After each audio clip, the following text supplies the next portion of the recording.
На минувшей неделе остинские спортсмены блистали на российских и мировых площадках и радовали болельщиков успехами. В Болгарии прошел Кубок Европы по дзюдо, в котором участвовали спортсмены из 42 стран. В составе сборной России выступали и остинские дзюдоисты. Порадовал своим выступлением 20-летний Георгий Елбакиев. Он стал победителем Кубка в весовой категории 81 килограмм. Елбакиев провел уверенные схватки и не оставил шансов соперникам. Отметим, что Георгий только недавно перешел в эту весовую категорию, поэтому золото на подобных соревнованиях показывает, что он вполне уже освоился.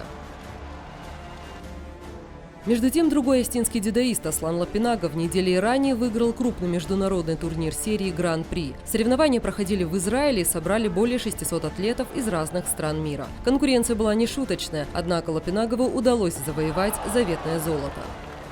А вот остинские тяжелоатлеты проявили себя в вечном городе Италии. Там проходил Кубок мира по тяжелой атлетике. Тимур Наниев с результатом в сумме двоеборья 404 килограмма завоевал серебряную медаль. Бронзы удостоился Хетек Хугаев, показав результат 362 килограмма. Безусловно, о золоте мечтает каждый спортсмен, но на столь крупных соревнованиях призовые места тоже неплохой результат.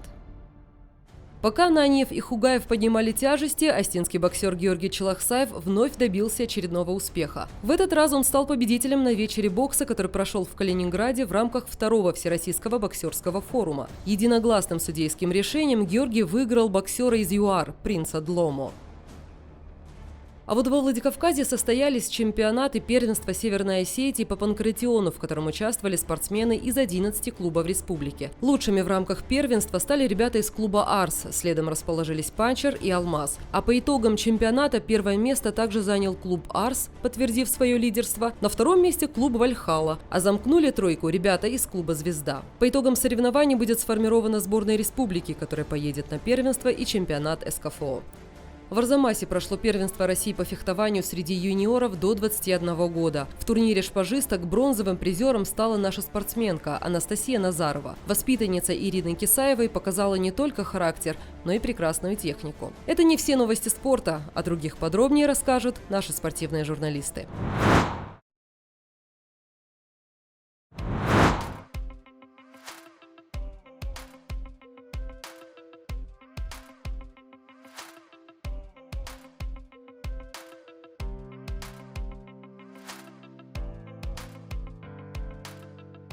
Выражений «не могу и не буду» в речи этих хрупких девочек просто-напросто нет.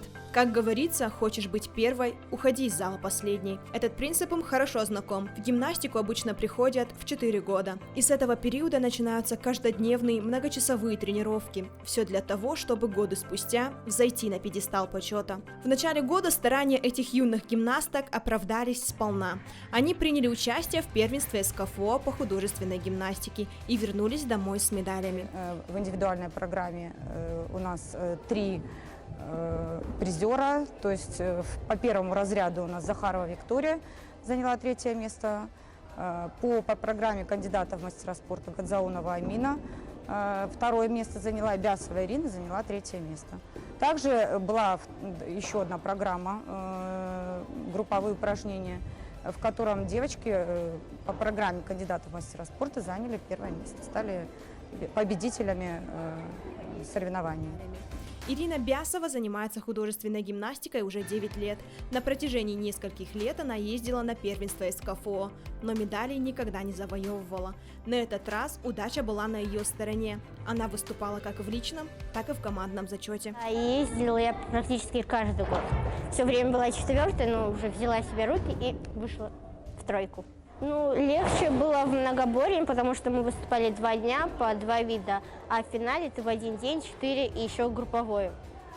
Очень сложно было. Призеры и победители первенства Северокавказского округа отобрались на чемпионат страны, который проходил в середине января в Москве. Конкуренция в России среди гимнасток жесточайшая. Нашим пока сложно противостоять чемпионкам мира и Европы. На России было очень сложно, было немножко волнительно, потому что другой зал, другие ощущения.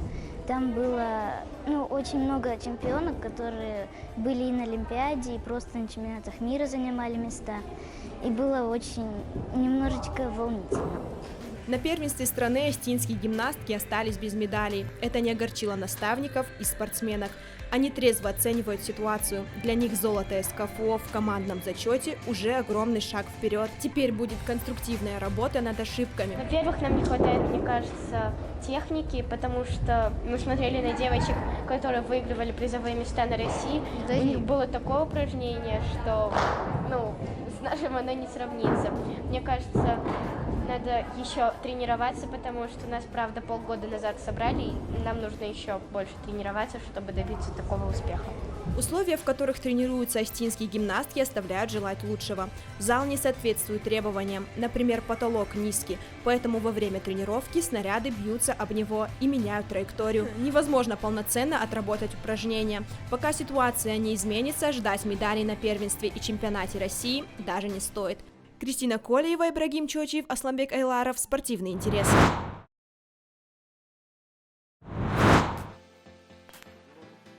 Во Владикавказе состоялся чемпионат республики по бильярду. Около 20 участников собрались, чтобы выяснить, кто лучше играет в свободную пирамиду. В народе этот вид больше известен как американка. Как и в любых соревнованиях, на этом турнире были свои фавориты: Азрат Закоев, Сослан Туаев, Борис Макеев и Барон Чельдиев. Но тем и интересна эта игра, что лидером ты можешь называться, а у стола, будь любезен, доказать свое реноме. Забегая вперед, скажем, что не всем это удалось. Например, неожиданно для всех Борис Макеев не добрался даже до полуфиналов.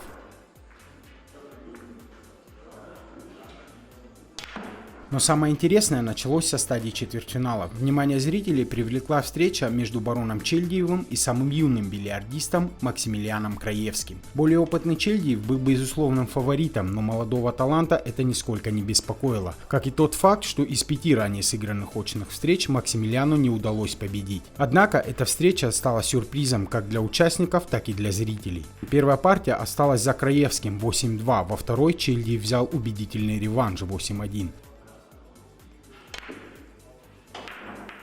Так как встреча идет до 5 побед, зрители потирали руки в предвкушении зрелищной игры. Краевский играл от ножа, юноша не боялся атаковать и рисковать. Возможно, за счет этого он и одержал победу в 2 партиях. Чельдиев брал паузы и пытался сбить кураж молодого бильярдиста, но Максимилиан сохранял концентрацию и довел встречу до победы. Свой успех 15-летний игрок оценил очень скромно. Во-первых, перед турниром много тренировался, готовился очень серьезно. Хотел показать хороший результат. Рабочие ситуации наиграны, поэтому все получалось хорошо. У соперника немного не складывалось тоже. Тем временем за другим столом проходила полуфинальная встреча между Азратом Закоевым и Сосланом Туаевым. Фаворитом в этой паре был Закоев. Он, кстати, является президентом Федерации бильярдного спорта республики. Азрат сразу же повел в счете и выиграл первые 2 партии. После этого оппонент активизировался и сравнял счет. Закоев стал чаще ошибаться и терять концентрацию. Туаев же перехватил инициативу и побеждал в каждой партии. В результате напряженнейшей полуфинальной встречи Сослан Туаев сотворил главный апсет турнира. За этим самым столом он победил главного фаворита Азрата Закоева. В другой полуфинальной встрече играли Максим Краевский и Алан Чалахсаев. Обменявшись победами в первых 2 партиях, на третью Чалахсаев вышел предельно заряженным. Закончил он ее в сухую со счетом 8-0. Казалось, что молодой Краевский отдал все силы в игре с Бароном Чельдиевым. Однако молодой бильярдист собрался и стал брать одну партию за другой. Между тем Чалахсаев на отыгрышах стал частенько ошибаться. Таким образом, Краевский вышел в финал, где его ждал Сослан Туаев. Молодой бильярдист стал настоящим открытием турнира, и о финальной встрече он высказался кратко, но четко. Мне без разницы, с кем играть. Если игра пойдет, то все сложится хорошо. Финальная игра затянулась, участники провели 10 партий, по итогам которых была зафиксирована ничья 5-5. В результате в решающей партии больше сил сохранил молодой бильярдист и смог выиграть. Для 15-летнего Максимилиана Краевского это первая значимая победа в его карьере. Если он продолжит в том же духе, то мы сможем увидеть его и на всероссийских турнирах. Георгий Гасиев, Заурбек Кодзаев, спортивный интерес.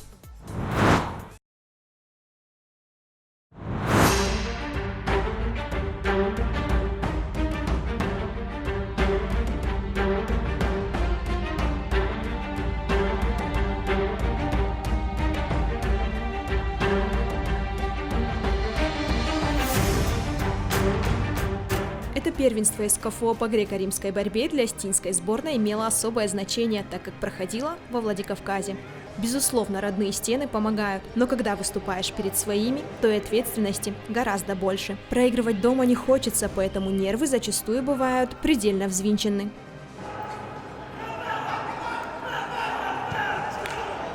Первенство Северокавказского округа среди юношей проходило во Дворце спорта «Манеж» и было приурочено к 75-летию победы в Великой Отечественной войне. В соревнованиях приняли участие молодые классики из 5 регионов СКФО. Всего 284 спортсмена. В состав остинской сборной вошли 42 борца. Очень значимые соревнования сегодня. Это первенство СКФО. Это сегодня здесь будут отбирать тех молодых спортсменов, которые будут наш округ представляет на главных уже соревнованиях на первенстве России. И сегодня здесь проходит отбор. Вдвойне приятно, что отбор проходит у нас в республике. Есть шанс нашим молодым ребятам доказать, что они сегодня в СКФО одни из лучших и отобраться на первенство России. Если в вольной борьбе целый ворох титулованных спортсменов, то в классической все достаточно скромнее. Олимпийские чемпионы Хасан Бароев и Алан Хугаев и призер Олимпиады Руслан Тотров, те, благодаря которым Парастинскую школу греко-римской борьбы в свое время узнали во всем мире. Но после громких побед на Олимпийских играх в Лондоне классики подозрительно притихли. По словам министра физической культуры и спорта, сейчас делается все, чтобы ситуация стала меняться к лучшему. Мы сейчас акцент делаем на молодежь, на юношей и работаем, заставляем тренеров, чтобы они, как говорится, чуть-чуть меняли методику работы, потому что громких результатов я лично давно не слышал, чем я не могу быть доволен, я крайне недоволен. И я думаю, что в скором времени мы с греко-римской борьбы увидим чемпионов. На первенстве присутствовал и тренер наших олимпийских чемпионов Владимир Ураймагов. Напомню, что на сегодняшний день он является директором спортивной школы Олимпийского резерва имени Хасана Бароева. Все 3 дня он с профессиональной точки зрения оценивал выступления наших юношей и, конечно же, искренне болел за них. Я вижу, что есть звездочки, такие как и Хасан Бароев, Алан Хугаев, Тотров.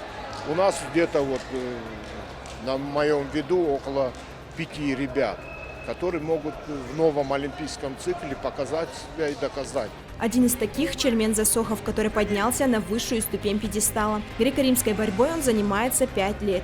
Эти соревнования самые масштабные в его пока что небольшой спортивной карьере. В полуфинале он встретился со спортсменом, которому проигрывал уже 2 раза. Теперь взял реванш, поэтому в этой победе была особая прелесть. Схватка нелегкая была, и соперник достойный. И, может быть, тяжелее было где-то бороться, но тут с такой поддержкой, все друзья, соседи, не такие большие соревнования, но все равно поддержка хорошая была, друзья с зала, спасибо им тоже, может, благодаря им тоже легче было. Вторую золотую медаль в копилку остинской сборной принес Давид Сослан Гацоев, выступающий в весовой категории до 120 килограммов. Ему понадобился месяц для подготовки к первенству СКФО. Дело в том, что Давид Сослан уже много лет занимается вольной борьбой, но в конце декабря решил потянуть стойку в классике. И, судя по всему, не зря. Гацоев планирует выступать в обоих стилях. Было тяжеловато, настроился хорошо, тренер мне помог очень. Родные стены помогли.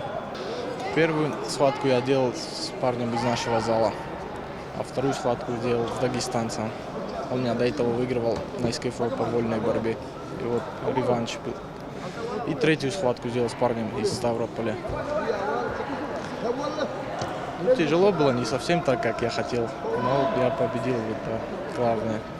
Старший тренер юношеской сборной республики Нарт Самакаев на этих соревнованиях был не только в качестве наставника и организатора. Его сын выступал в весовой категории до 110 килограммов. Самакаев-младший вышел в финал и имел все шансы на золото. Он вел по очкам, но на последней минуте сделал досадную ошибку и проиграл.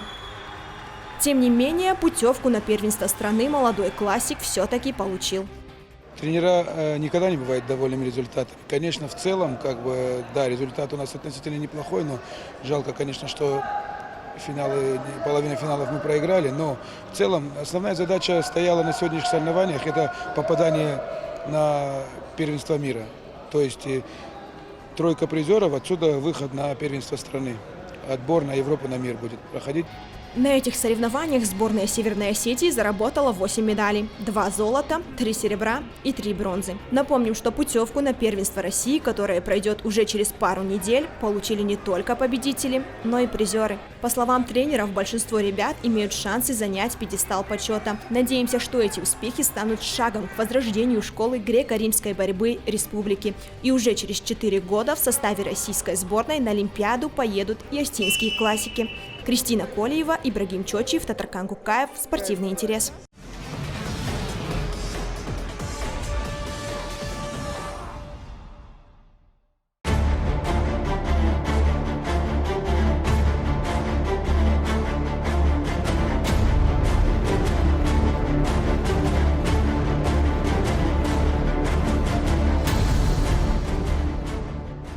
Неделю назад завершился турнир Гран-при Иван Ярыгин. Итоги соревнований подведет для нас главный тренер Хетак Газюмов, а также поведает о том, какие еще испытания ждут наших спортсменов на пути в Токио.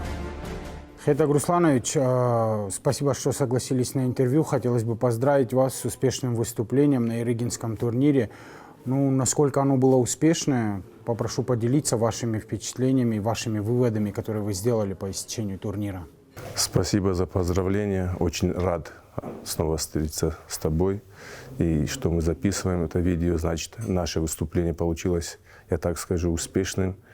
Так бы, если бы не было ни о чем сказать, то мы не собрались здесь. Я считаю, что наше выступление в общем – это успешное выступление, несмотря на то, что могли выступить еще лучше. Что для вас в этом турнире стало самым большим разочарованием и что обрадовало вас как тренера? Обрадовало то, что наконец-то наш Мухач Азамат Тускаев показал свой результат, к которому мы стремились, ждали от него долгое время. Обрадовал Артур Найфонов, доказал свой класс. Разочаровал результат Рамонова, могли завоевать золотую медаль, и вот в этом плане очень сильно расстроились. Также расстроились в 74 килограмма. Хетак Цаболов не смог завоевать золотую медаль. И также долгое время ждем от наших тяжей результата максимального. То, что стал Алан Хугаев третьим призером, это для нас маленький результат. И также Владислав Бойцаев подтвердил свой уровень. Вот вы упомянули Рамонова, да, по сути, его борьба была на должном уровне. Безусловно, это не тот Рамонов, который был в 2016 году, да, но, можно сказать, он уверенно дошел до финала. И вот в финале что произошло? Почему так случилось? Это недооценка соперника или что это? То, что вы сказали, что Рамонов не тот Рамонов, который был в 2016 году, я скажу так, что он на сегодняшний день готов всего лишь на 50% своих возможностей. Если он раньше боролся больше на функциональной подготовке, на молодости, на желании больше, то сейчас он больше приобрел опыта, боролся на классе. И то, что он доказал на турнире на Аланах, и вот сейчас он опять же показал очень классную, грамотную борьбу. Но, к сожалению, в финале он ровно 10 секунд, которые не дотерпел. Я считаю, что он в общем провел очень мощный турнир. Всего лишь 10 секунд он прозевал одну атаку и поплатился золотой медалью. Чтобы не уходить из этой весовой категории, просто кратко резюмируйте для нас. Да, вот, сейчас идет огромный разброс в 65. Рашидова не было на турнире, Чкаев вылетел, выиграл Шираев. Да? Есть сразу два вопроса. Кто номер один в сборной сейчас в этой весовой категории и кто поедет на Европу? Ну, как главный тренер объявил, что освобождает не только главный тренер, там было совещание, совет федерации, они решили освободить, как я знаю, Угуева, Рашидова, Сидакова и Садулаева. 4 человека освободили от отбора, сказали, что прямо идут на Европу.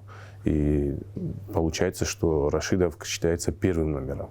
Но никто не говорит еще о том, что он является единственным претендентом на Олимпийские игры. То есть будет чемпионат России. Я надеюсь на то, что продолжится отбор в этой весовой категории, и Рамонову есть время полностью подготовиться к этому, как и морально, так и физически, и уже выступить на своих максимальных возможностях. Весовая категория 70 килограммов. И Валиев, и Баев ехали в ранге фаворитов. Они были разведены по разным турнирам сетки, но, видимо, поддержка трибун сказалась, и Исраил Касумов победил. Конкретно хочется поговорить о ситуации с вот этим баллом, который дали Касумову в последний момент. Что случилось на ковре, как развивалась эта ситуация? Начнем с того, что как бы мы не были довольны судейской оценкой, Давид дал повод усомниться, да, и дал повод, если даже он красноярский борец, помочь этому борцу. То есть наша задача и задача спортсмена бороться так, чтобы не было поводу кому-то помогать. А в этой схватке он дал. Теперь ситуация в 74 тоже крайне запутанная, потому что огромное количество хороших высококлассных борцов, да, Заур едет на Европу. Но что будет на России в 74? Если тренерский совет, если Федерация борьбы решит, что отбор – это чемпионат России, то кто станет чемпионом России в этой весовой категории, я считаю, он должен ехать на Олимпийские игры. А Хайтак Цагулов является чемпионом мира. Он на международной арене хорошо борется. То есть никому ничего не надо доказывать. И если сделают критерием отбора на Олимпийские игры чемпионат России, то я считаю, что если он выиграет Россию, то, наверное, и можно поехать. А так заранее говорить, это должен объявить главный тренер и президент Федерации. Сейчас заранее загадывать смысла нет. Хорошо. Поднимемся чуть-чуть выше по олимпийскому весу, 86. Да? Артур Найфонов, ну, на моей памяти, по-моему, 3-й раз подряд выигрывает Куруглиева. Впервые это было на Алиевском, потом это было на России, и в 3-й раз сейчас. Найфонов показывает отличный уровень борьбы. Да? То, что случилось на мире с иранцем, ну, такое бывает, к сожалению. Вот сейчас он поедет на Европу. Насколько важный для него этот старт? Я считаю, чемпионат Европы не самый главный старт. Вот именно вот в этой ситуации. Так как Европа вот сейчас сразу через 2 недели, это очень тяжело психологически и морально подготовиться на 2 таких больших старта, как Ереванский турнир и чемпионат Европы. И, конечно же, после чемпионата Европы будет подготовка сразу, начало подготовки к России. Это морально тяжело.